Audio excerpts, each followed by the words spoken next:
서대문 형무소 역사관. 제가 이 이야기는 사실 좀 많이 해가지고요. 여기 이제 몇몇 친구들은 제가 딱 얼굴이 낯이 있기 때문에 많이 들은 이야기지만 전 중요한 얘기라고 생각해서 한 번 더 하도록 하겠습니다. 이 책은 2007년 11월 27일에 나왔으니까요. 이제 내년 되면 횟수로 10년째가 딱 됩니다.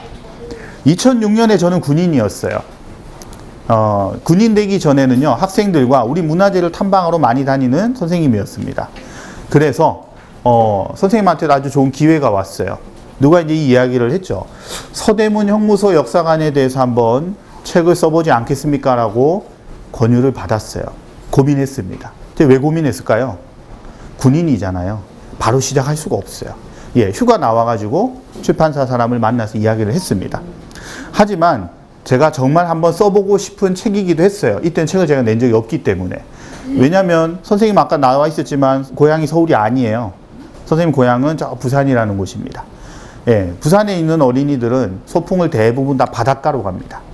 그래서 여러분 생각과 달리 부산 어린이들은 바다 가는 거 안 좋아해요. 맨날 거기 가니까. 선생님도 맨날 해운대 해수욕장, 광안리 해수욕장만 소풍을 갔어요. 정말 싫었습니다. 그런데 어디로 가고 싶겠어요, 선생님은? 맞아요. 서울에 어디? 궁궐 또는 에버랜드, 롯데월드, 서울랜드. 왜? 부산에 그게 없었어요. 서울에만 딱 3개 있어서 전국에서. 다른 지역에 하나도 없습니다. 아주 작은 것만 있어요. 그러니까 그런 곳으로 소풍을 가는 학생들이 완전 부러웠는데 막상 선생님이 대학생이 돼서 서울에 와봤더니 서울에 살았던 친구들은 별로 그걸 안 좋아하더라고요. 오히려 바다에 가는 저를 부러워했어요. 그런데 제가 서울에 가면 꼭 가보고 싶었던 데가 경복궁만 있었던 건 아닙니다. 제일 가보고 싶었던 것은 바로 서대문 형무소 역사관이었어요. TV에서 많이 봤거든요. 김구 선생님, 유관순, 이승만, 책에서만 본 이름들이에요. 그런데 그분들이 그곳에서 갇혔고 심지어는 돌아가셨다고 하니까 너무 궁금했어요. 그래서 서울에 왔을 때 선생님은 거기 서대문 형무소로 가보고 정말 여러 가지 생각이 들었습니다. 그런데 너무나 좋은 기회가 왔죠. 서대문 형무소, 독립운동에 대해서 써보지 않겠어요? 라고 해서 저는 서대문 형무소 역사관에 대해서 써보고 싶다고 얘기를 했어요. 그래서 서대문 형무소 역사관을 찾아갔습니다. 왜냐하면 선생님이 서대문 형무소 역사관에서 보고 싶고 알고 싶은 게 너무 많았거든요. 그런데 군인이 와서 그런 얘기를 했는지 그 서대문 형무소 역사관 관장님이 정말 신기하셨어요. 그러면서 자료를 이만큼 주셨습니다. 그래서 저는 그걸 다 봤죠. 그리고 그분이 하신 말씀이 더 고마웠어요. 쓰는 거 참 좋은데 한번 보고 가서 요즘 하듯이 인터넷에서 정보 찾아서 쓰지 마세요.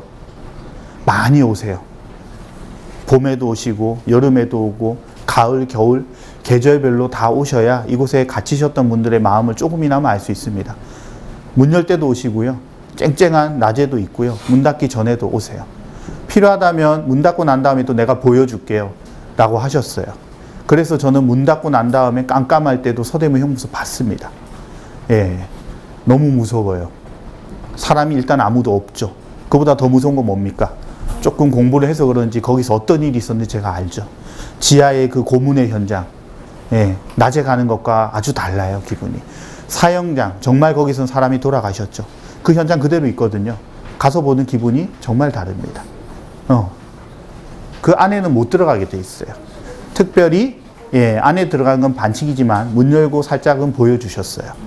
그렇게 해서 서대문 형무소에 대한 또 다른 생각을 저는 가졌습니다. 그런데 서대문 형무소가 이렇다 저렇다 이야기도 하고 싶었지만요. 제가 정말 하고 싶었던 이야기는 그곳에서 싸우고 견디셨던 독립운동 이야기 그 자체였어요. 그래서 이 첫 번째 책은요. 반으로 나뉘어 있습니다. 그래서 한 파트는 뭐가 되어 있냐면 역사 이야기, 독립운동과 관련된 역사 이야기가 쭉 되어 있고요. 한 파트는 뭐가 되어 있냐면 서대문 형무소와 관련된 이야기들이 들어 있습니다. 그렇게 해서 만드는데 이 책이 나오기까지 시간이 무려 2년이 걸렸어요. 저도 처음 책을 쓰다 보니까 제 마음대로만 책을 썼어요. 그랬더니 책을 보는 편집자라고 합니다. 편집자분이 요거는 선생님 이 내용이 너무 많아요. 좀 줄여주세요. 이거는 내용이 좀 빠진 거 아닐까요? 선생님 이야기 너무 재밌는데 좀 길게 써주세요. 이런 얘기를 받으면서 책을 쓴다는 게 그냥 내가 하고 싶은 얘기만 쓰는 게 아니구나 하는 걸 느낀 겁니다. 그렇게 해서 어려웠지만 이렇게 나왔고요. 제가 썼던 책 중에는 가장 많은 사람들이 본 책이 바로 이 책입니다. 그러나 저한테는 가장 가슴 아픈 책이기도 해요. 왜냐하면 처음 책을 쓰다 보니까 잘 몰랐어요. 규칙을. 그래서 예, 요즘 그런 얘기 많이 하죠. 예, 갑을 이런 얘기 많이 하죠. 출판사가 예, 높을까요? 처음 책을 쓰는 사람이 높을까요? 그렇죠.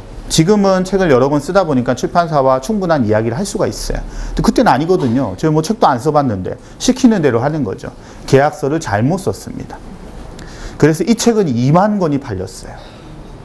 굉장히 많이 팔렸죠.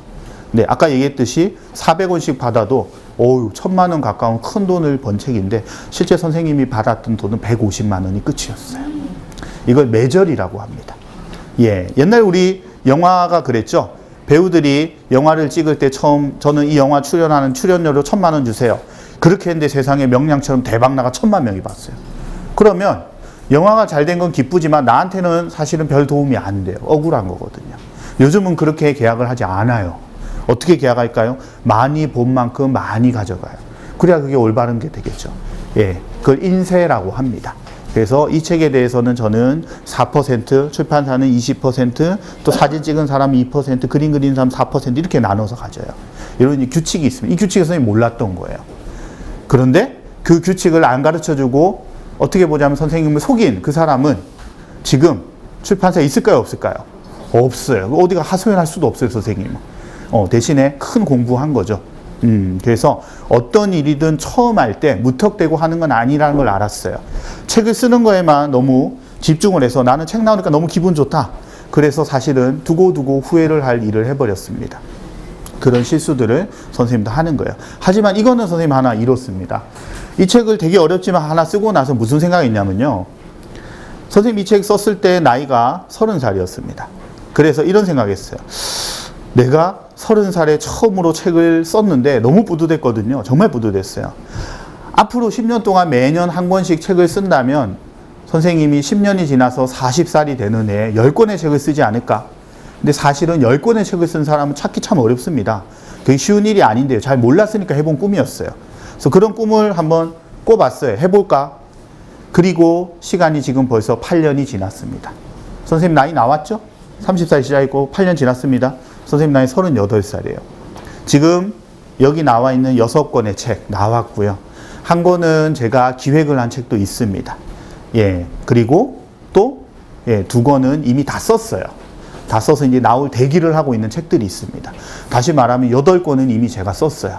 앞으로 2년 동안 2권만 더 쓰면 선생님은 꿈을 이루는 겁니다.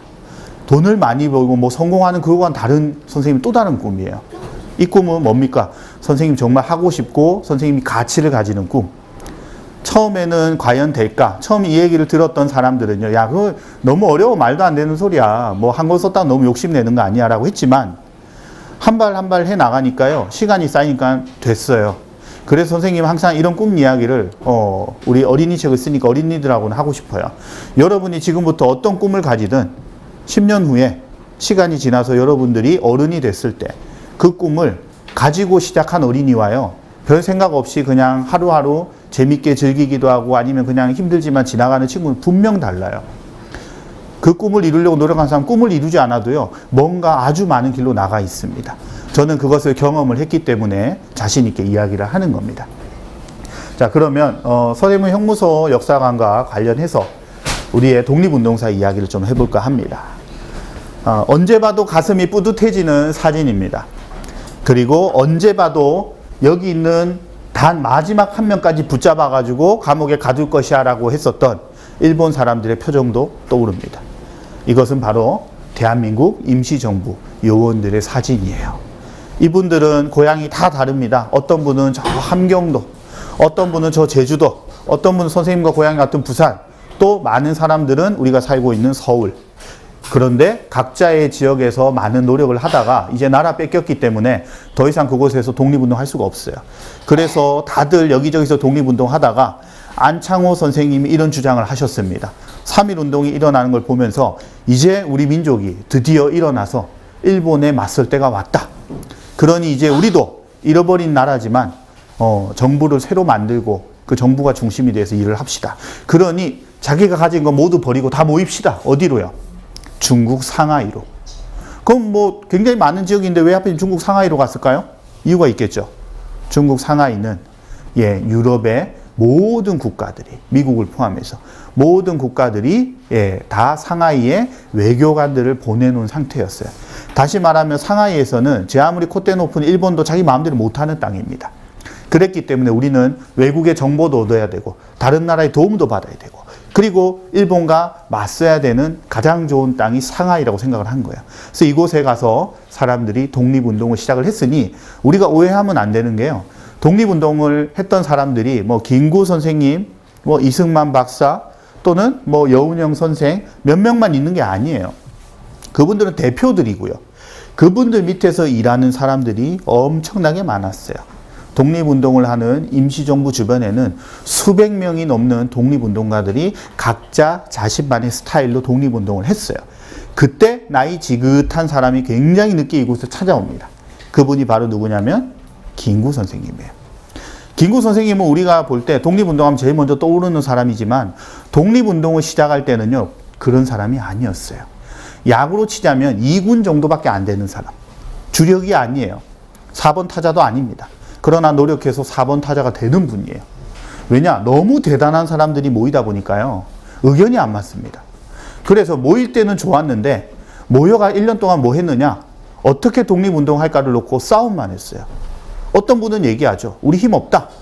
현실적으로 힘이 없으니 독립운동은 외국의 힘을 빌릴 수밖에. 미국의 힘이 제일 강하지 않느냐. 미국을 설득하는 게 우리가 독립하는 제일 빠른 방법이다. 그 어떤 분은 얘기하죠. 남의 힘 빌려서 독립하는 게 진정한 독립이냐. 우리 힘으로 하자. 싸우자. 여기 이렇게 있을 것이 아니라 총칼 들고 나가자. 어떤 분은 얘기하죠. 나가면 이길 수 있습니까? 나가본들 개죽음 당할 뿐이요. 늦더라도 힘을 길러야 됩니다. 우리가 이렇게 당한 것은 힘이 없어서가 아닙니까? 돈도 벌어야 되고 교육도 해야 되고 그러니 우리 힘을 길러야 됩니다. 이런 식으로 의견이 다 달라요. 그러면 힘도 기르면서 때로는 싸우기도 하고 외국의 힘을 빌리면 얼마나 좋겠습니까? 그럼 우리 살아봐서 알잖아요. 자기 주장을 굽힌다는 게 정말 어려운 일이에요. 게다가 나라를 구한다는 목표가 있었기 때문에 자기 주장이 제일 옳은 거예요. 그래서 싸우다가 결국은 어떻게 되냐면 다 떠나버립니다. 임시정부에 어렵게 안창호 선생님 다 모아놨는데 막 서로 싸우고 욕하고 그러다가 막 떠나요. 그러니 뒤늦게 여기 오셨던 김구 선생님 얼마나 허망하고 안타깝습니까? 그래서 왜 나갑니까? 끝까지 있읍시다. 끝까지 지킵시다. 모두가 떠났을 때 임시정부를 놓지 않고 끝까지 있었던 분이 누구냐면 김구 선생이에요. 그러면 생각해 보세요. 정말 한국을 대표할 대부분의 사람은 다 떠났습니다. 남은 거라고는 누군지 잘 모르는 성격이 좀 급하고 힘만 센 김구 선생님만 남았어요. 그러면 외국의 많은 나라들이 임시정부 인정해 줄까요? 우습죠. 독립한다고 모였던 사람들이 자기들끼리 싸우고 나가버렸어요. 그리고 누군지도 모르는 사람이 남아가지고 이끈답니다. 당연히 우리나라 임시정부는 뭡니까? 중국도 이해 안 해줘요. 외국과 얘기하기도 어려워요. 일본은 우습게 하는 거죠. 그래서 김구 선생님이 결단을 내립니다. 그게 바로 뭐냐면 한인애국단이었어요. 일본에게 번때를 보여주자. 중국 사람들에게도 우리 조선이 그냥 허약한 나라가 아님을 보여주자. 그래서 어떤 일이 벌어집니까? 이봉창, 윤봉길 같은 분이 목숨 걸고 폭탄을 던지는 거죠. 사실 이게 어려운 일이에요. 선생님 뭐가 어려워요? 폭탄 가져가서 던지면 되잖아요. 폭탄 사는 순간 다 걸립니다. 일본이 그냥 우스운 나라가 아니에요. 정보가 온갖 데 다 있어서 뭐 하는지 다 알아요. 이걸 피해가지고 준비한다는 게 얼마나 어려운데요. 그 일을 김구 선생님이 해내는 거예요. 폭탄을 우리가 못 만들거든요. 중국인 기술자를 찾아가지고 부탁을 합니다. 간신히 만들었어요. 그런데 왜 어디에 쓰는지를 끝까지 얘기를 안 해줘요. 비밀이니까. 어디 쓰려고 한 거예요? 이봉창을 일본에 보내서 일본 왕을 죽이는 데 쓰는 폭탄이었어요. 그러면 중국 기술자가 이 얘기 들으면 만들어 줄까요? 걸리면 어떻게 돼요? 자기도 죽는데. 그래서 김구쌤한테 계속 물었지만 왠지 불안해서 물었지만 얘기 안 해줘요. 그래서 이 중국인 기술자도 뭔가 이거 잘못되는 거 아닌가 싶어가지고 폭탄을 제대로 안 만들어 줍니다. 이거를 몰랐던 거예요, 우리가. 그래서 제대로 되지 않은 폭탄을 들고 어디로 갑니까? 일본까지 들어가는데 성공해요. 그래서 일본 왕이 나올 때 던지죠. 그런데 실수한 거죠. 일본 왕이 나오는 마차를 보고 던졌는데 세상에 그 뒤에 똑같은 마차가 또 나오는 거예요. 뭐지? 뒤에가 일본 왕이 탄 마차였어요. 게다가 폭탄의 성능도 약해서 빵 터지는 순간 어떻습니까? 큰 피해가 나지 않았습니다. 대신 일본 왕은 완전 놀랬죠. 일본 국민도 가슴을 쓸어내렸죠. 게다가 일본은 그 당시에 유럽까지 알려진 유명한 나라였기 때문에 우리도 요즘에 보면 다른 나라에 어떤 사건이 벌어지면 막 뉴스로 다 들어오잖아요. 전 세계가 놀랐습니다. 일본 왕을 죽이려고 했던 사건. 범인이 누구냐? 현장에서 붙잡혔죠. 이봉창. 이봉창 처음 본 인물이에요. 일본이 정보를 다 가동해 봤더니 이봉창 누군지 모릅니다. 큰일 난 거죠. 이 뒤에 누가 있는지 알아야죠. 혼자 이런 일을 했을 리 없거든요. 그런데 이 사건이 보도가 되자 누가 제일 놀랐을까요? 폭탄 만들어준 기술자가 놀랍니다. 이거였어. 김구 선생님 찾아가죠. 왜 얘기 안 해주셨습니까?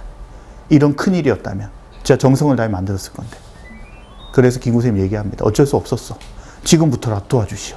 또 두 번째 거사를 준비하고. 그래서 두 번째 거사는 누가 합니까? 윤봉길이. 어디서요?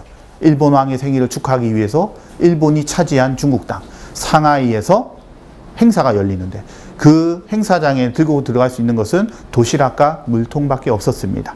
그래서 이것을 폭탄으로 만들어 주시오라고 그랬고요. 그걸 폭탄으로 만들죠. 그때 누가 갑니까? 윤봉길이 갑니다. 윤봉길은 제대로 된 폭탄을 가지고 게다가 사전에 던지는 연습까지 하고 가요. 정확했죠. 갑니다. 가서 모든 일본의 군인들과 그리고 일본 중국 땅에 사는 그 민당 거류장 이런 모든 사람들이 그곳에 갔을 때 폭탄을 던지죠. 아시는 것처럼 어떻습니까? 꽝! 사건이 일어나죠. 자, 이 두 일의 뒤에 누가 있는지를 찾아봤더니 누가 있었어요? 김구가 있었죠. 그래서 일본이 머리 끝까지 화가 났고요. 김구 목에 현상금을 걸었죠. 역대 2위의 현상금이 걸립니다. 김구가 2등이에요. 김구보다 더 무서운 사람이 있다는 얘기입니다. 이따 나와요. 자, 김구 선생님 목에 현상금이 걸렸지만 누가 보호해 주느냐? 중국 최고의 지도자였던 중국 최고의 지도자 대만이라는 나라를 세운 사람이기도 합니다. 장개석 중국말로 장제스라는 사람이 비밀리에 김구를 부르죠. 그리고 고마워합니다. 뭐라고 얘기를 했을까요? 지금까지 우리는 조선을 무시했어. 하지만 이 사건을 보고 우리 수억의 중국인도 하지 못한 일을 조선의 젊은이가 해냈으니 이제부터는 조선의 독립운동 우리가 적극 돕겠소. 나만 믿으시오. 그리고 나서 김구 선생님을 꽁꽁 숨겨줬으니 김구 선생님이 1년 동안 자기 인생에서 처음으로 여행을 하셨어요. 1년 동안. 그래서 백범일지에 나와 있습니다. 제일 즐거웠대요. 배 타고 유람 다니면서 중국인 행사하면서 돌아다녔어요. 그러면서 깨달은 게 있죠. 뭐냐면 폭탄을 던지고 일본 사람 몇 명 죽인다고 해서 독립을 이룰 수 없다는 사실을 알게 됩니다. 그래서 생각을 싹 바꿨어요. 정식으로 일본과 싸워야 된다. 쉽지 않겠지만 그 길만이 나라를 살리는 길이다. 그게 바로 뭐예요? 군대죠. 그래서 한국 광복군을 만들게 되는 겁니다. 자, 한국 광복군이 이렇게 연습을 했죠. 참 선생님이 아쉬운 게 있어요. 시안이라는 곳에서 한국 광복군이 결집이 되고 훈련하고 있습니다. 지금 시안이라는 곳이 어디냐면 진시황의 무덤이 있는 곳이에요. 그곳에 가면 지금 이분들이 노력하셨던 곳이 남아 있을까요? 없을까요? 정말 안타깝지만 안 남아 있습니다. 왜 안 남아 있을까요? 시안이라는 도시가 도시 개발이 되면서 이분들이 모였던 집이 음식점으로 바뀌고 이분들이 훈련하셨던 공터가 학교로 바뀌었다가 학교 없어지고 아파트 단지가 들어서고 그래서 우리 흔적을 찾기가 너무 어려워졌어요. 그것이 가장 안타까운 일이지만 분명 이곳에서 우리의 미래를 위해 이분들이 싸우셨죠. 그런가 하면 현상금 1등입니다. 그분이 바로 여기 계세요. 그전에는 약산 김원봉 하면 아는 사람만 알고 대부분은 몰랐습니다. 김원봉. 일본이 제일 두려워했던 인물입니다. 약산 김원봉이 이끄는 사람들 왜 두려워했느냐? 자, 김구 선생님이 이끄는 이 팀은 어디서 활약합니까? 외국에서 활약했죠. 그런데 김원봉 선생님이 이끄는 팀은요, 국내까지 들어와가지고 난리가 납니다. 조선 총독부에 폭탄 던지고요, 경찰서 습격하고요, 영화 같은 일들이 매일같이 벌어졌어요. 한 명이 총을 들고 가장 악랄했던 경찰이었던 종로 경찰서 습격합니다. 1대 100으로 싸워요. 영화에서나 볼 법한 일입니다. 가서 총을 싸우고 막 도시를 막 뛰어다니고 경찰 수십 명이 포위하고 가면 담장을 뛰어넘어서 지붕을 다니면서 총을 쏘고 이런 일이 영화에만 있었던 게 아니라 실제 있었던 일이에요. 그런 능력을 갖춘 출중한 사람들이 정말 많았어요. 그 뒤에 누가 있느냐? 김원봉이 있죠. 해방이 될 때까지 단 한 번도 안 잡혔습니다. 대단한 분이죠. 자, 이분이 그동안 많이 잊혀졌던 이유는요, 이분이 나중에 대한민국에서도 북한에서도 환영받지 못했어요. 대한민국 정부가 들어서는데 방해꾼이 돼가지고 오히려 누구한테 붙잡히냐면 독립군을 잡으러 다녔던 그 사람이 나중에 대한민국이 들어서고 경찰이 됩니다. 그러니 어때요? 친일파 경찰한테 붙잡혀가지고 모욕당하고 그래요. 너무 억울했어요. 나 40년 가까이 한국을 위해서 독립운동했는데 친일파였던 놈이 나를 붙잡아가지고 고문을 해. 이거 나 도저히 인정할 수 없다 해가지고 막 엉엉 울고 그러셨대. 억울해가지고. 그러다가 나는 북한에 가서 새롭게 하겠다고 갔는데 북한에서도 버림을 받았어요. 그 돌아가셨습니다. 그 바람에 북한에서도 없어졌고요. 대한민국에서도 없어졌어요. 그러던 이분이 언제 다시 사람들 눈앞에 딱 나타났을까요? 바로 이번에 나왔던 영화 암살이었죠. 암살에 누가 나옵니까? 조승우가 캐스팅됐죠. 예. 조승우 캐스팅하려고 그렇게 노력했다는 거 아니에요. 왜 감독이 조승우 캐스팅을 노력했을까요? 김원봉의 이미지를 좋게 만들기 위해서. 사람들이 김원봉 했을 때 암살 본 사람도 다 누구 떠올려요? 조승우 떠올리거든요. 조승우의 이미지 굉장히 좋거든요. 그렇기 때문에 덩달아 김원봉의 이미지도 참 보면 그리운 사람, 좋은 사람이 된 거예요. 이게 우리 후손이 할 수 있는 영화 감독으로서의 최고의 뭡니까? 일이었던 거예요, 사실은요. 그렇게 해서 잊혀졌던 이 인물이 조명을 받았죠. 그와 함께 했었던 그 대단한 분들이십니다. 약산 김원봉, 그리고 의열달. 우리가 꼭 기억해야 될 이름이죠. 그런가 하면, 우리 최대의 독립운동 쾌거는 우리 다 아시는 것처럼 뭡니까? 김좌진 장군과 홍범도 장군의 바로 이거죠. 우리 교과서에는 여기까지만 나옵니다. 요 다음이 사실은 더 중요해요. 바로 이거죠. 일본군이 놀랬어요. 왜? 우리나라의 이 독립군들 그전에 의병들이었어요. 나라 잃고 쫓겨가지고 저 멀리 러시아 땅, 중국 땅까지 넘어갑니다. 그 사람들을 잡으러 일본군이 왔을 때 이미 우리 의병들은 우습게 알았죠. 독립군 저 쫓겨난 놈들 아니야? 그래서 일본군이 그냥 독립군들 위협하면 흩어질 거라고 생각하고 왔어요. 그런데 큰일 날 사건이 벌어지죠. 일본의 정식 군대가 처음으로 그 전까지 싸웠던 사람들은 일본의 정식 군대가 아니었어요. 뭐 경찰이라든지 몇몇 사람들이었는데 이번에는 일본의 정식 군대 수백 명이 넘어옵니다. 어디로요? 바로 의병들을 소탕하기 위해서 처음에 왔어요. 어땠습니까? 한 300명 정도면 그냥 끝낼 거라고 생각했어요. 왜? 독립군들 수도 한 그 정도밖에 안 되거든요. 정식 우리 일본 군대 어떻게 당해내겠느냐 라고 넘어왔는데 예상치 못하게 홍범도 장군한테 걸려가지고 대패를 합니다. 일본으로서 첫 패배예요, 이게. 그러니 일본으로서 자존심이 완전히 급이 갑니다. 그래서 분노한 일본이요, 300명의 군대를 잡기 위해서 정식 군대 2만 명을 국경을 넘어 보냅니다. 난리가 난 거예요. 안 그래도 우리는 무기가 별로 없고 그런데 일본의 최첨단 무기를 갖춘 막 기관총도 있죠. 일본. 우린 그런 거 없거든요. 2만 명이 왔습니다. 이거 어떻게 싸워 이깁니까? 그래서 그때 누구를 모읍니까?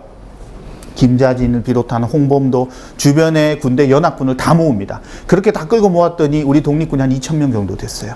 그러나 2,000대 2만입니다. 하지만 포기하지 않고 싸웠죠. 몇 날 며칠을 싸운 끝에 결국 우리가 승리를 거뒀으니 일본으로서는 충격에 빠졌고요. 우리로서는 어마어마한 대승리였죠. 그래서 완전 기뻤습니다. 그러나 그것도 잠깐이었어요. 일본이 이런 일을 할 거라고 상상을 못했습니다. 일본이요, 그 다음에 우리 생각은 뭐였냐면 이번에 대패했으니 일본은 다시 전열을 정비해서 2만 명이든 3만 명이든 다시 올 거라고 생각했는데 아니었어요. 일본군이 흩어집니다. 어디로 가요? 우리 독립군들의 가족들이 사는 마을을 갑니다. 그리고 그 마을을 쑥대밭으로 만들어놔요. 군인들과 안 싸우고요, 가족들을 죽이기 시작합니다. 이때를 경신대학살, 너무나 참혹해서 경신참변 또는 지역을 간도라고 그래서 간도참변이라고 합니다. 이거 도저히 교과서에 실을 수가 없는 거예요. 너무 끔찍해서. 우리 역사상 이렇게 끔찍한 일이 벌어질 거라고는 생각도 못했죠. 일본이 악에 받쳐가지고요, 이곳에 가서 어린이, 나이든 노인들, 임산부들, 그리고 병약자들 한 명도 빠뜨리지 않고 잔혹하게 죽입니다. 그리고 그것을 사진으로 남기고 마치 자랑스러운 듯 보이고 막 이랬어요. 사람이 할 수 없는 일이 이때 벌어집니다. 그래서 독립운동가들이요, 눈물을 머금고 떠납니다. 왜? 일본이 원하는 것은 다시는 독립운동하지 못하게 하는 건데, 독립군과 싸우면 끝까지 싸우다 죽었겠죠. 근데 그게 아니에요. 가족들을 공격하는 겁니다. 이거 어떻게 할 수가 없어요. 그래서 독립군들이 전부 일본군을 피해서 넘어서 어디까지 가냐면 일본군이 닿지 않은 러시아까지 넘어갑니다. 근데 거기 갔다가 또 참변이 일어나요. 그래서 우리 독립운동이 망해버립니다. 사실은요. 우리 독립운동이 망한 건 교과서에 안 나와요. 예, 너무 부끄러운 이야기여가지고. 예, 아니 잘 싸우던 독립군이 갑자기 없어져요. 생각해 보세요. 1920년대 우리가 대승을 거뒀는데 1930년대 독립군 얘기가 안 나와요. 독립군이 없다는 얘기인가요? 그렇죠. 없어진 거예요. 왜 없어졌죠? 우리끼리 싸우다가. 자, 쟁쟁한 독립운동가들이 눈물을 머금고 피해가지고 어디까지 갑니까? 러시아까지 넘어갑니다. 어디에 모여요? 자유시라고 불리는 곳까지 갑니다. 자유시에는 일찌감치 그곳에 넘어가서 살고 있었던 우리 동포들이 있었습니다. 그래서 이분들이 무기를 가진 채 자유시로 넘어가요. 그때 자유시의 분위기가 이상하게 변합니다. 자유시에 있는 많은 사람들은 무슨 생각했냐면요. 독립을 위해 싸웠던 대단한 분들이 온다. 와! 한 거예요. 그런데 거기에 있었던 젊은이들은 생각이 달랐습니다. 저자들이 오면 우리 자유시에서 권력을 누가 가져요?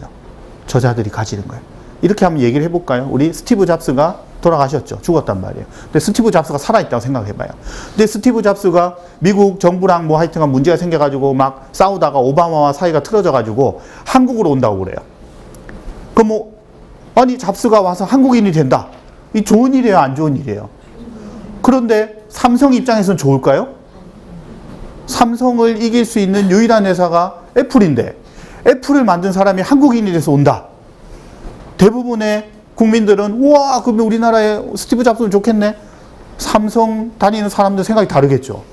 스티브 잡스면 우리 삼성이 2등 회사로 내려가는 거 아니야? 안 왔으면 좋겠는데? 이런 생각한단 말이에요. 자유시에 있었던 젊은이들이 그랬어요. 자기는 자유시에서 태어나서 러시아 말도 잘하고 살아가는데 독립군 대장들이 한꺼번에 몰려와요. 지금 자유시에는 새로운 러시아가 공산주의 국가가 되면서 이제 우리 젊은이들이 러시아 말 잘할 줄 아니까 러시아 사람들과 힘을 합쳐가지고 새롭게 해보려고 하는데 한국을 대표하는 희한한 사람들이 온다는 거죠. 어떻게 합니까? 오는 거는 막지 않는데요. 무기는 다 주세요. 근데 독립운동 하시는 분한테 무기는 뭡니까? 목숨과 같은 거예요. 그런데 무기를 달라니 그건 곤란하다. 우리 여기 잠시 있다 떠날 거니까 무기는 줄 수 없으니 잠시만 있게 해줘. 안 됩니다. 무기를 가지고 다닌다는 것은 인정할 수 없는 일이죠. 무기 주세요. 안 된다니까? 그럼 나가세요. 그 말이 되느냐? 잠깐 있다 나갈 것이다. 나가요. 안 됩니다.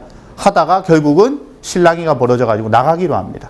여기 못 있겠다. 하고 나가는데 거기서 몇몇 사람들은 너무 열받겠죠. 그래서 내쫓는 사람과 그곳에 남으려고 했던 사람 간에 서로 사소한 말다툼 끝에 총을 쏘기 시작을 했는데 이게 크게 벌어져가지고요. 결국 어떻게 되느냐? 예, 거기 살고 있던 러시아 사람들이 예, 한국인들과 얘기를 하려고 해도 한국 사람들 러시아말 할 줄 모르잖아요.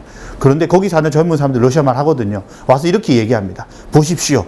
저자들 총을 뺏지 않으니 이런 일이 벌어진 겁니다. 그대로 두면 저자들은 다시 이 도시를 공격할지도 몰라요. 가만두면 안 됩니다. 그래서 러시아 군대가 출동해가지고 우리 군대랑 막 싸우고 우리끼리 막 총질하고 그래서 결국은 어떻게 됩니까? 서로 미워하고 죽고 총 뺏기고 막 이렇게 나가게 됩니다. 그러면서 원래 그전에는 독립운동하는 독립운동 부대가 적어도 몇백 명, 많은 데는 1000명 가까이 됐는데 이제 서로 믿지 못하고 죽고 하는 이런 안타까운 일이 벌어지면서 독립운동 부대 중에 아무리 많아도 100명을 넘지 못하는 일이 벌어집니다. 그러면서 1930년대는 이와 같은 대규모의 독립운동의 전투가 없어질 수밖에 없게 된 거예요. 자, 이런 일들이 벌어집니다. 자, 하지만 우리는 슬기롭게 끝까지 참고요, 버텼고요, 일본과 맞서 싸웠죠. 그 결과 1945년 드디어 해방을 맞이하게 됩니다. 예, 이게 해방한 1945년 8월 16일자 사진이에요. 사실 1945년 8월 15일 날 일본이 항복했어요. 라디오로 방송이 나왔는데 이 방송 내용을 사람들이 잘 못 알아들어가지고요. 너무 이게 막 지직거리기도 하고 믿기지도 않고 그래서 해방됐다는데 못 믿는 거예요, 사람들이. 그래서 1945년 8월 15일에는 별일이 없었습니다, 오히려. 그 다음날 제대로 알고 막 난리가 났죠. 와, 만세하고 난리가 납니다. 예, 외국 신문들에도 우리나라의 독립이 막 기사로 실렸죠. 그리고 이렇게 지방에서는 차를 이용해서 축하 퍼레이드도 했고요. 서대문 형무소에 갇혔던 분들이 풀려나가지고 같이 모여가 기념사진도 찍고 너무너무 기쁜 때였습니다. 이때 우리나라를 대표했던 독립운동가가 누구냐면 이분이셨어요. 그래서 사람들의 환영 속에 이분이 나오셨죠. 그리고 이렇게 단상에 올라가셨습니다. 그리고 독립을 축하하는 이야기를 하셨어요. 이 사진만 보고 이분이 누군지는 도저히 알 길이 없을 겁니다. 예. 왜냐하면 누군지 알겠어요? 아마 본 적 있어 알 거야. 자, 이분의 이름은 이따가 나올 겁니다. 해방이 딱 되었을 때요. 이분이 우리나라에서 인기 최고였어요. 그래서 이분이 대통령이 될 거라고 누구도 믿어 의심치 않았고요. 실제로 외국 사람들도 이 사람이 대통령이 될 거라고 생각을 했어요. 왜냐하면 외국과 가장 많이 교류를 하고 우리나라에 있는 모든 인물들 중에 세계적으로 가장 이름난 인물하면 이승만 박사 빼고 이 사람이었거든요. 예. 근데 우리 잘 모르죠. 예. 그건 이따 한번 더 보겠습니다.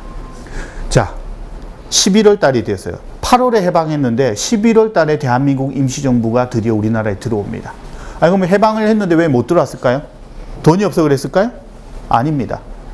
예, 우리나라가 해방이 되는 데는 안타깝지만 일본이 원자폭탄 맞고 망했기 때문에 해방이 됐잖아요. 우리 힘으로 공격한 게 아니거든요. 그래서 누가 들어왔냐면 미국과 소련의 군대가 우리나라 들어왔어요. 남쪽은 미국의 군대가, 북쪽은 소련의 군대가. 그러다 보니까 이 군대들은요, 무슨 생각을 했냐면 대한민국 사람들이 또는 북한 사람들이 힘을 합쳐서 나라 세우는 거 별로 안 좋아했어요. 그렇게 하면 미국과 러시아는, 소련은 나가야 되잖아요. 자기네들이 최대한 오래 남아 있으면서 여기서 어떻게 해야 돼요? 힘을 기르고 지키는 것이 더 좋겠다고 생각했어요. 그래서 임시정부가 눈에 가십니다. 그래서 임시정부가 들어온다고 했을 때 미군정이 못 들어오게 했어. 오지 마. 들어오려면 임시정부 자격으로 못 들어오고 그냥 개인 자격으로 들어오세요. 그건 무슨 얘기입니까? 중국에서 35년 동안 독립운동한 거 인정하지 말고 들어오라는 얘기예요. 그렇게 할 수 있습니까? 그래서 이거 인정해라 마라 하다가 시간이 너무 늦어버렸어요. 그래서 해방은 8월에 됐는데 11월 달에 드디어 귀국을 하십니다. 역전의 용사들이죠. 네. 자, 들어오니 어떻습니까? 환영대회가 벌어져요. 사람들이 기다렸던 이분들이 오시니까 환영했어요. 근데 문제가 생깁니다. 오기는 왔는데 이분들이 다 중국에서만 싸우셔가 돈이 없어요. 한국에 집 하나 없단 말이에요. 왜? 원래 살고 있었던 가족들이 집 다 어떻게 됐습니까? 그 일본이 가만뒀겠어요? 그래서 들어왔을 때는 미안한 얘기지만 우리 이 독립운동가들, 이 대단한, 이 엄청난 분들께서 가진 돈이 없어요. 갈 곳이 없습니다. 집이 없어요. 그래서 친일파가 자기의 별장을 줍니다. 여기 계시라고요. 거기서 결국 김구선생님 돌아가시죠. 경교장입니다. 자, 그때 오셨을 때 김구 선생님이 이런 말씀을 하세요. 나와 나의 동료는 오직 완전히 통일된 독립자주의 민주국가를 완성하기 위해 여생을 바칠 결심으로 귀국했습니다. 조금도 거리낌 없이 심부름을 시켜주십시오. 조국 통일과 독립을 위해서 유익한 일이라면 불속이나 물속이라도 들어가겠습니다. 김구 선생님 들어오실 때 너무 가슴이 아팠어요. 왜? 해방이 되는데 세상의 나라가 둘로 쪼개질 것 같은 분위기예요. 남쪽과 북쪽의 분위기가 달라요. 북쪽은 소련을 닮아 공산주의의 분위기가 강했고요. 남쪽은 미국을 닮아서 자유민주주의 분위기가 강합니다. 근데 이 두 개는요, 서로 함께 살아갈 수 있는 게 아니에요. 둘 중에 하나가 없어져야 되는 거거든요. 아직은 서로 싸우지 않았지만 이대로 가다가는 전쟁이 일어나겠네 하면서 걱정하셨던 분이에요.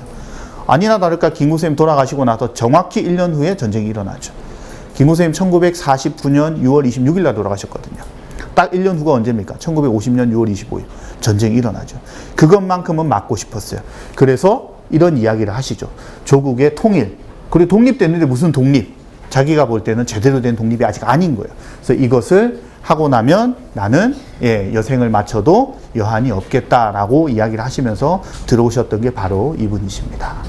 자, 일본군은 그럼 언제 나가나요? 9월 달에 나갑니다. 바로 안 나가요. 예. 우리가 독립이 되었음에도 불구하고 일본군이 안 나간 이유는 뭘까요? 일본군이 나가버리면 어떻게 됩니까? 우리나라에 무기를 가진 경찰과 군인이 한 명도 없는 상황이 돼요. 그럼 어떻게 되죠? 도둑들이 들끓고 그리고 뭔가 사람들이 혼란스럽게 될까봐 일단 냅둬요. 그리고 나중에 갑니다. 그 갈 때 뭘 보장받냐면 갈 때 어떻게 하지 말라고, 우리 공격하지 말라고. 사실은 어때요? 갈 때 여기 옆에 사진이 안 보이지만 여기 섰던 우리나라 사람들이 여기 가는 일본군들 가서 2단 옆차기하고 때리고 싶지 않겠습니까? 그러나 그렇게 하면 사태가 벌어질 수 있기 때문에 안전하게 나갈 수 있도록 협의를 다 한 다음에 일본군이 지금 다 챙겨가지고 나갔어요. 자, 그리고 이승만 대통령도 뒤늦게 들어오셨어요. 그래서 외국에서 활동하던 독립운동가들이 이제 서서히 다 들어옵니다. 그리고 우리한테는 낯설 수 있지만 북한 지역에는 누가 들어옵니까? 김일성이 이 김일성의 모습에 젊을 때, 아주 젊은 나이에 들어왔거든요. 김일성이 들어옵니다. 근데 김일성이 들어올 때는요, 이 소련에서 좀 준비를 해줬어요. 뭘 준비해줬냐면, 김일성은 독립운동을 한 사람이 맞아요. 독립운동가입니다. 근데 젊어서 독립운동을 한 시간이 길지는 않아요. 그런데 실제로 이 넓은 만주 벌판에서 독립운동하고 싸우다가 어떻게 됐다고 얘기했습니까? 우리끼리 싸우고 이러다가 많은 분들이 죽고 서로 흩어졌다고 그랬죠. 그 이후에는 어떻게 됐냐면 서로 힘을 합쳐 독립운동하는 경우는 별로 없고요. 아주 작은 한 30명에서 50명 정도 되는 부대들이 여기저기서 활약을 많이 했는데 그 활약 중에는 김일성의 활약도 있고 돌아가신 다른 장군의 활약도 있고 그래요. 근데 소련이 바로 그 모든 활약을 다 김일성이 한 걸로 다 만들어서 줬습니다. 그래서 들어올 때 엄청난 사람으로 들어왔어요. 그래서 북한 사람들은 고개를 갸웃하면서도 맞는 것도 있고 아닌 것도 있으니까 그보다 더 중요한 것은 새로운 나라를 만드는 것이었기 때문에 김일성이 굉장히 환영을 받으면서 들어오죠. 자, 그리고 아주 재미있는 여론조사가 시작이 됩니다. 실제로 있었던 여론조사예요. 이거를 보면 우리가 알고 있는 역사가 정말 반밖에 안 되는구나라는 생각을 할 수밖에 없습니다. 자, 1945년 11월 달에 첫 여론조사가 시작됐어요. 여론조사를 한 기관은 지금으로 치자면 보수 언론기관이에요. 조사를 합니다. 해방 이후에 조선이 이끌어갈 양심적인 지도자 했을 때 투표를 했어요. 6등 누가 나왔느냐? 6위 김규식 선생이 나옵니다. 임시정부의 부통령에 해당되는 부주석이에요. 지지율 5%였습니다. 5등이 김일성 9%였어요. 꽤 많죠, 지지율이요. 여기 나오는 모든 인물 중에 제일 젊은 사람이에요. 그럼에도 불구하고 지지율이 이렇게 높았습니다. 4등이 누구냐? 굉장히 낯설 겁니다. 박헌영을 알면 우리 역사를 굉장히 공부 많이 하신 분이에요. 박헌영 들어봤어, 너네? 들어봤어요? 박헌영은 조선공산당 당수입니다. 자생적으로 우리나라 엄청 똑똑한 인물이에요. 그래서 뭐라고 할까요? 토론에서 절대 지지 않는 사람입니다. 공부도 엄청 잘해요. 그래서 이 박헌영, 이 사람은 우리한테 낯설지만요. 비밀리에 비밀 조직을 만들어가지고 우리나라를 공산주의 국가로 만들면 좋겠다라고 생각했던 사람입니다. 지금 생각해보면 말도 안 돼 무슨 공산주의 국가라고 할지 모르지만 그 당시 공산주의는 처음 등장한 거예요. 그래서 사람들이 굉장히 관심이 많았어요. 왜냐? 공산주의는 그 전에 있었던 영국, 프랑스, 미국 같은 나라에서 문제가 됐었던 빈부격차라든지 이런 문제를 해결할 수 있는 것이라고 사람들이 믿었거든요. 근데 지금은 이제 이미 시간이 60, 70년 지나고 났더니 아니란 게 밝혀졌지만 그때는 기대 많이 했던 거예요. 그러다 보니까 조선 나름의 공산주의 국가 만들 거야 라고 했어요. 그랬기 때문에 러시아가 데리고 온 김일성하고 사이가 안 좋았어요. 러시아 입장에서는 소련 입장에서는 공산주의는 소련을 중심으로 우리말을 다 들어야 되는데 여기는 뭡니까? 우리들끼리 해보겠다 이런 거거든요. 그러니까 소련 입장에서 안 좋아했죠. 하지만 지지율이 16% 엄청난 인물이었어요. 이 당시에. 그리고 3위가 놀랍게도 김구 선생님입니다. 지지율 18%, 20%도 안 돼요. 2등이 누굴까요? 이승만 박사, 대통령이 되는. 지지율 20%, 세상에. 쟁쟁한 이런 인물들이 지지율을 30%도 안 돼요. 지지율 30%를 넘긴 유일한 인물이 있습니다. 그가 바로 누구냐면 여운형 선생이에요. 여운형 선생. 우리나라 스포츠협회의 일대 회장이기도 했고요. 본인이 운동하는 걸 굉장히 좋아하시는 분이에요. 몸도 엄청 좋고요. 그래서 좀 전에 나왔던 모든 인물 중에 가장 많은 테러를 당한 인물이 이분인데요. 워낙 몸이 건강해가지고 그 수많은 테러에도 목숨을 부지하시다가 마지막 테러에 목숨을 잃으셨습니다. 어느 정도냐면 막 괴한들이 뛰어들어오면 손으로 제압하고 싸우고 막 이랬어요. 칼에 찔리기도 하고 때로는 막 폭탄을 여기 건물에 설치하니까 문 뚫고 막 영화처럼 막 뛰어내리기도 하고 그래도 멀쩡하셨던 분인데 결국은 해화동 로타리에서 저격받아가 돌아가십니다. 이분 친구들이 많아요. 그 친구들이 중국 사람이 제일 좋아하는 사람들입니다. 순원, 중국 역사에 나오는 순원이랑 같은 회사에서 일도 했어요. 순원이 인정한 조선 젊은이였어요. 젊은 시절부터 엄청 유명했거든요. 러시아의 레닌, 그리고 베트남의 호치민, 이런 세계 역사에 나오는 인물들과 같이 나란히 만났던 사람, 그것도 그 중에 나이 제일 어려요, 이분이. 그만큼 외국어도 잘하고 호탕하고 스포츠 실력도 뛰어나고 그러다 보니까 사람들과 많이 친했거든요. 그러다가 독립운동을 나는 고국에서 하겠다고 우리나라로 들어오셨습니다. 문제는요, 일본이 곰곰이 생각하다가 이 여운형만 설득을 시키면 조선인들의 마음이 많이 흐트러지겠지 해가지고 여운형 선생을 일본의 친일파로 만들려고 엄청난 노력을 해요. 그러다가 일본이 초청까지 합니다. 일본으로 오라고. 일본의 참모습을 보여줄 테니까. 와서 보고 너 독립운동하는 게 맞는지 생각해보라고. 그래서 모든 사람의 반대를 무릅쓰고 여운형이 일본으로 갑니다. 일본에 이용당하니까 가지 마세요 막 하고 난리 났거든요. 그래도 갑니다. 호랑이 잡으려면 굴에 들어가야지. 그리고 일본에 가서 일본의 국회의원, 장관, 총리를 만나고 다니면서 한국 독립의 정당성을 얘기를 했는데 외국 기자들이 들어보니 이 사람 말이 더 맞거든요. 그래서 결국 어떻게 되냐, 웃긴 일이 벌어졌어요. 일본에서 여운형 선생을 자기 편 만들려고 데리고 갔는데 잘못 데리고 간 거죠. 여운형 선생 덕에 일본의 정치권이 흔들리다가 결국 내각이 붕괴가 됩니다. 왜 데리고 왔어 하면서 책임 공방이 막 일어나고 한국의 독립만 더 맞다는 식으로 돼버렸어요. 그리고 돌아오셨으니 한국에서 인기 스타죠 뭐. 게다가 말도 엄청 잘하시고요. 그리고 장안의 주례란 주례는 이분이 다 보셨다고 합니다. 그래서 주례 선생으로도 아주 유명하셨어요. 그러니 인기가 아주 많죠. 그리고 사람들과 교육관계도 아주 넓고요. 그런데 이분도 무슨 생각하셨냐면 공산주의에서 우리가 선택할 부분이 있다라고 생각하셨어요. 그게 바로 뭐냐면 평등한 부분. 우리나라는 여전히 가난한 사람이 너무 많기 때문에 이 사람들이 한꺼번에 부자가 되기는 어렵고, 그렇기 때문에 바로 여운형 선생은 모두가 다 공평한 부분, 다시 말하면 지금 표현으로 복지예요. 이런 부분은 우리가 가져갈 부분이 있네라고 생각하셨죠. 그랬기 때문에 반대파들로부터 공격을 많이 당했어요. 그래서 결국은 오랫동안 이분은 공산주의자가 아닌데도 불구하고, 이분이 공산주의자가 아니라는 건 누가 인정했냐면요, 미국 정보부에서 인정한 거예요. 이 사람은 절대 공산주의자가 아니다. 왜냐하면 미국 정보부는요, 우리나라의 이 모든 인물들 다 분석했어요. 분석한 것 중에 가장 합리적인 사람을 이 사람 꼽았습니다. 그렇기 때문에 미국에 도움 안 된다고 했어요. 미국이 필요한 건 뭡니까? 합리적인 사람이 아니라 미국 말 잘 듣는 사람이거든요. 그렇기 때문에 이 사람하고 대화를 하면 안 된다. 이길 수 없다. 그래서 싫어했던 인물. 하지만 우리 역사가 꼭 기억해야 될 인물입니다. 바로 이런 대단한 분들이 사실은 해방 공간이 있었어요.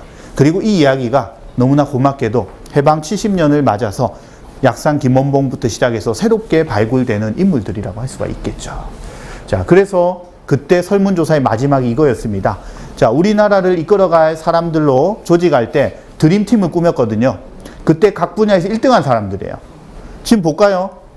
최용달 처음 들어보죠?